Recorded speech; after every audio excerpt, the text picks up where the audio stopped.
For the last 5 months or so, I've been working with the online content creator Meow Captain, assisting them by providing voiceovers for a variety of videos ranging from opinion pieces to top 5 roundups to news reports. Over the course of these last few months, I feel that I've let myself down in many ways, and now that I'm announcing the end of my partnership with Meow Captain as of the end of 19th of August, I feel like I need to get a few of these things off my chest. Here we go. This is how I came to be and why I'm no longer the voice of Meow Captain.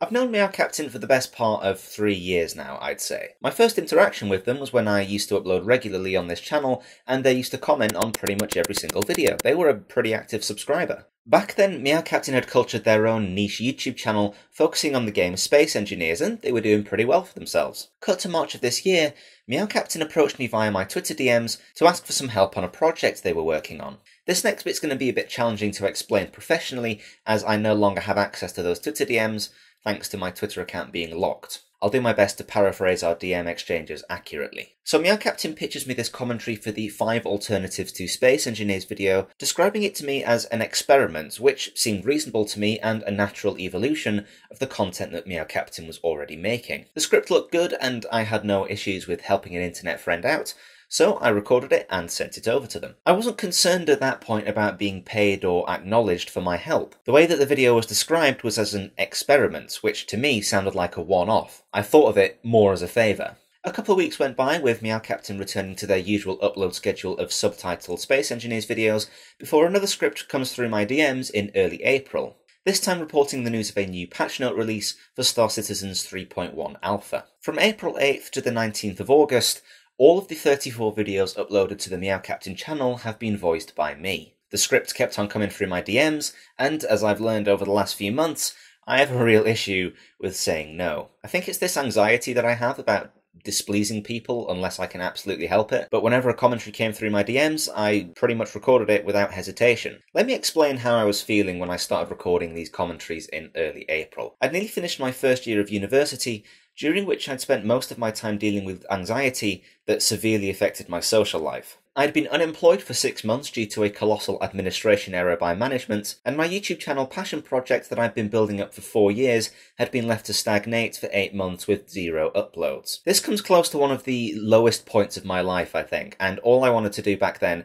was to move home, be back with friends and family, and to regain some confidence in the things that I wanted to do. So when Meow Captain offers me the opportunity to voice a commentary, I jumped at the chance. I thought of it as a way of rekindling that passion for content creation, and if I could spend my time productively by helping out someone that I'd known for a while, that seemed like the perfect investment of time. This was right at the beginning of my partnership with Meow Captain, when I was under the impression that these commentaries would just be an experiment. I didn't know back then that it would eventually evolve into the channel's sole source of content, and that I would become essentially the voice of Meow Captain. After a number of videos had been uploaded, I was eventually offered with a percentage cut of the channel's earnings, which I turned down at first, but eventually accepted, because as I mentioned, I really just can't say no. I was hesitant to accept it because accepting it would mean an acknowledgement of the commentaries becoming more of an ongoing thing and less of the one-off experiment, as I keep mentioning. It turned out that that payment never actually saw the light of day, but I don't take issue with that, and as I'll explain later on,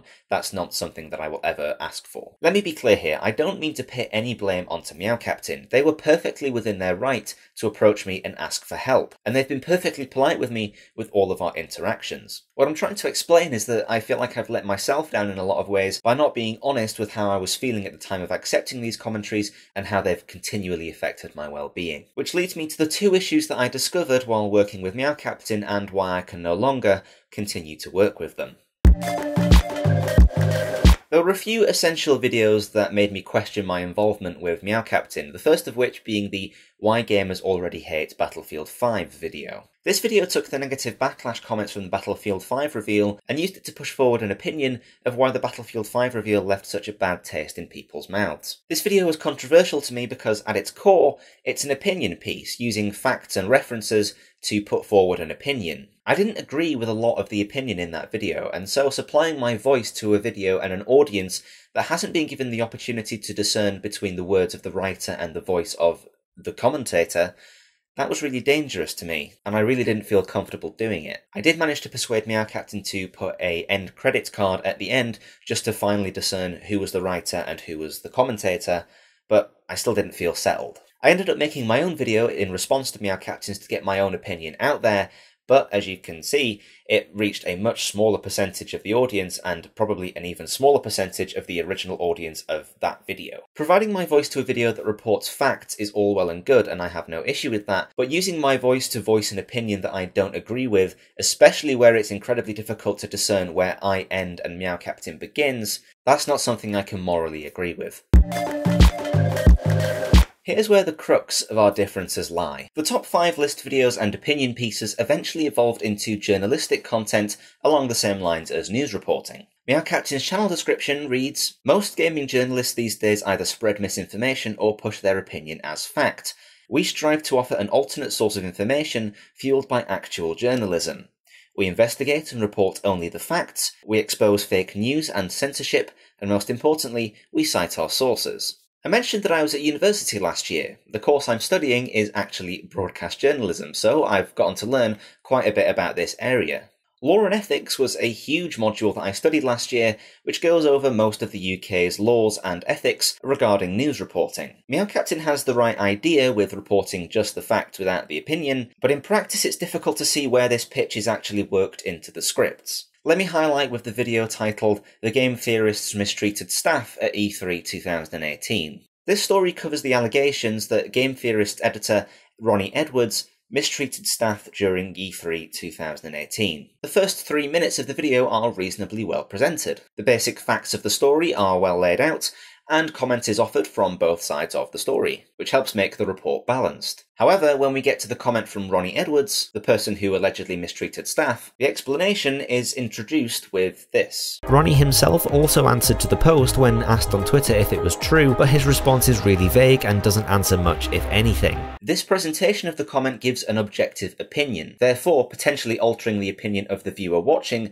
before they get to actually see the comment. An example of bias. The comment is then presented in full, which is good, but it's then followed up with this. This doesn't really address any of the issues the original poster had mentioned and makes the accusation seem a lot more truthful, as if they were completely false, you'd be debunking each part of the post with evidence and possibly considering a lawsuit for slander. From a journalistic point of view, this has absolutely no right to be in there whatsoever. It outright implies that it's likely that Ronnie Edwards was the perpetrator of the allegations, a bias that will more than likely affect the opinion of the viewer. The same cardinal sin of journalism can also be found in the title of the video. The Game Theorists mistreated staff during E3 2018. There is no mention of the allegations that the story is based on in that title, and it states then and there that the Game Theorists are guilty of the accusations against them.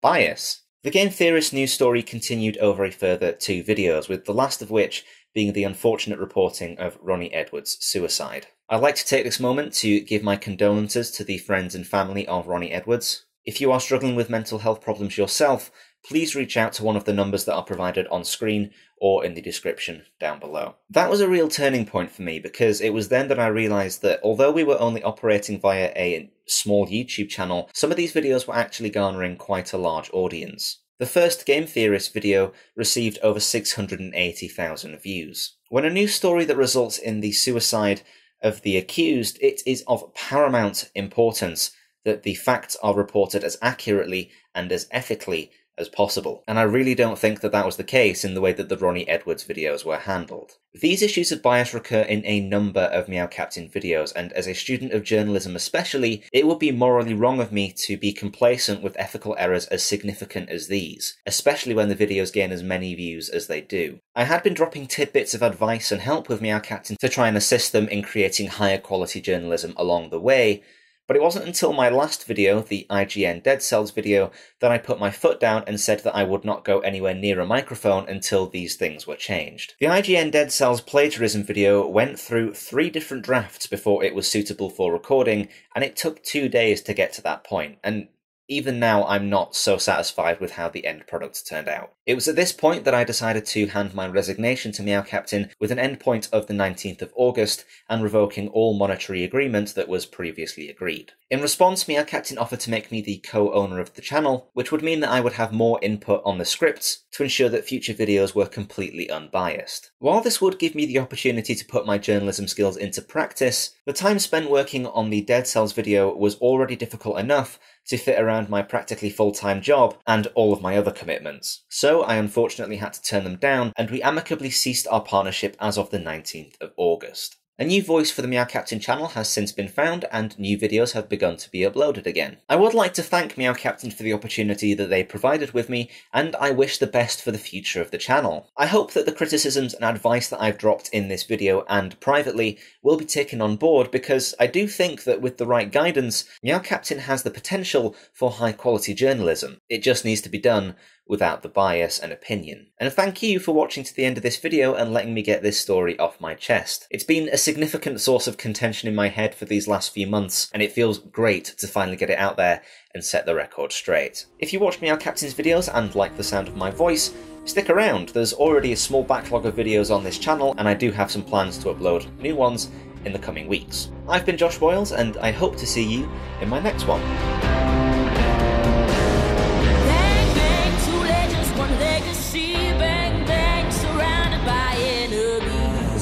Bang, bang, go ahead and cry, bang, bang. You're all about to die.